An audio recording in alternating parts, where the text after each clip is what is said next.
ଜନ୍ମବାଦ, ଜନ୍ମାନ୍ତରବାଦ, ଗୁରୁବାଦ। ତେଣୁ ଆମମାନେ ଈଶ୍ୱରଙ୍କୁ ମାନୁ, ଗୁରୁଙ୍କୁ ମାନୁ, ଶାସ୍ତ୍ରକୁ ମାନୁ। ଗୋସ୍ୱାମୀ ତୁଳସୀଦାସ ଜନ୍ମଗ୍ରହଣ କରିଥିଲେ ଉତ୍ତରପ୍ରଦେଶର ବାନ୍ଦା ଜିଲ୍ଲାର ରାଜପୁର ଗ୍ରାମରେ। ବିଶିଷ୍ଟ ପଣ୍ଡିତ ଆତ୍ମାରାମ ଦୁବେ, ତାଙ୍କର ପତ୍ନୀଙ୍କ ନାମ ଥିଲା ତୁଳସୀ। ତାଙ୍କରି ଗର୍ଭରୁ 1554 ସମ୍ବତ ଶ୍ରାବଣ ମାସ ଶୁକ୍ଳପକ୍ଷ ସପ୍ତମୀ ତିଥିରେ ତୁଳସୀଦାସ ଜନ୍ମଗ୍ରହଣ କରିଥିଲେ। ଜନ୍ମ ସମୟରେ ତାଙ୍କର 32ଟି ଦାନ୍ତ ଥିଲା ଏବଂ ସେ ରାମ ବୋଲି କହିଥିଲେ। କିନ୍ତୁ ତୁଳସୀ ଗ୍ରନ୍ଥରେ ଲେଖିଛନ୍ତି, ତୁଳସୀ ତୁମ ଜବ ଜଗ ମେ ଆୟୋ, ଜଗହ ସେ ତୁମ ରୋୟୋ, ଏଇସା କରନି କରିଏ ଆପ ହସେ ଜଗ ରୋୟୋ। କିନ୍ତୁ ତାଙ୍କ ପାଖରେ ସେଟା ପ୍ରକୃତ କାମ ଦେଇନଥିଲା। ସମସ୍ତଙ୍କ ପାଇଁ ସେ ଲେଖିଥିଲେ। କାରଣ ମନୁଷ୍ୟ ଯେତେବେଳେ ସଂସାରକୁ ଆସେ ସେ ପ୍ରଥମେ କାନ୍ଦେ। ଏଭଳି କାମ କରିବା ଦରକାର। ସେ ମୃତ୍ୟୁ ବେଳେ ହସି ହସି ମରିବ, ଜଗତ ଲୋକ ତାଙ୍କ ପାଇଁ କାନ୍ଦିବେ। ସେଇଟା ହଉଛି ବଡ କଥା। ଗୋସ୍ୱାମୀ ତୁଳସୀଦାସ ଲେଖିଥିଲେ, ପରହିତ ସରିଷ ଧର୍ମ ନାହିଁ ଭାଇ, ପର ପୀଡା ସମ ନାହିଁ ଅଧମାଇ। ନିଜ ଜୀବନରେ ପରହିତ କର। କିନ୍ତୁ ତୁଳସୀଦାସ କହୁଥିଲେ, ତୁଳସୀ ଏହା ଜଗା ଆଇକେ କରଲେ ଦୋ କାମ, ଦେନେ କୁ ଟୁକୁଡା ଭଲା, ଲେନେ କୁ ହରିନାମ। ତୁମ ଜୀବନରେ କିଛି ଦାନ କର ଲୋକଙ୍କୁ ଏବଂ ମୁଖରେ ହରିନାମ କର। ତୁଳସୀଦାସ କହୁଥିଲେ, ରାମ ନାମ ହଉଛି ଶ୍ରେଷ୍ଠ, ପାଇ ନ ଯେହି ପରଲୋକ ସମ୍ଭାରା, ସ୍ୱପରତ୍ର ଦୁଃଖ ପାଓଇ, ଶିର ଧୁନି ଧୁନି ପଛିତାଇ, କାଲ ହି କର୍ମ ହି ଈଶ୍ୱର ହି ମିଥ୍ୟା ଦୋଷ ଲଗାଇ। ସେ କହୁଥିଲେ ଆପରେ ଦୋଷ ଦିଏ, କିନ୍ତୁ ନିଜେ ସିଏ ପ୍ରକୃତ ଦୋଷୀ।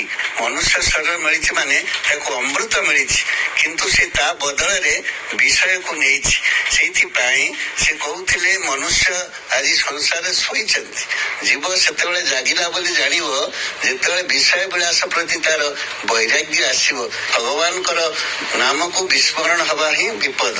ସେଇଥିପାଇଁ ରାମ ନାମ ସବୁବେଳେ ଜପ କର, ଭଗବାନଙ୍କ ପାଇଁ କାମ କର। ମାନବ ସମାଜର କଲ୍ୟାଣ କରିବା ପାଇଁ ସେ ଶରୀର ଧାରଣ କରି ଆସିଥିଲେ ସନ୍ଥ। ତାଙ୍କ ସମୟରେ ପ୍ରକୃତ ଭାରତବର୍ଷରେ ମୋଗଲ ରାଜତ୍ୱ ବିସ୍ତାର ହେଇଥିଲା। ଦିଲ୍ଲୀର ବାଦଶାହ ତାଙ୍କୁ ବନ୍ଦୀ କଲେ।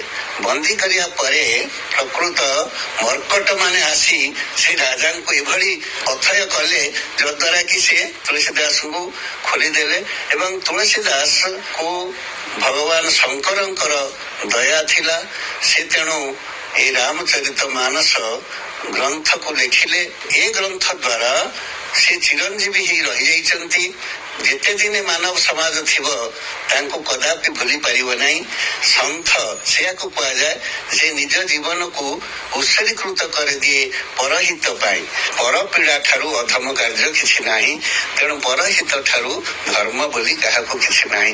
ଜାତି ଧର୍ମ ବର୍ଣ୍ଣ ନିର୍ବିଶେଷରେ ମାନବର ସେବା ହଉଛି ମାଧବଙ୍କର ସେବା ବୋଲି ସେ ନିର୍ଦ୍ଦେଶ ଦେଇଯାଇଛନ୍ତି।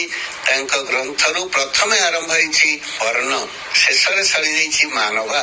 ତେଣୁ ମନୁଷ୍ୟର ପ୍ରଥମ ପରିଚୟ ତାର ବାକ୍ୟ। ମଧୁର ବିନୟ ବଚନ କହି ତୋଷିବ ଜନମନ।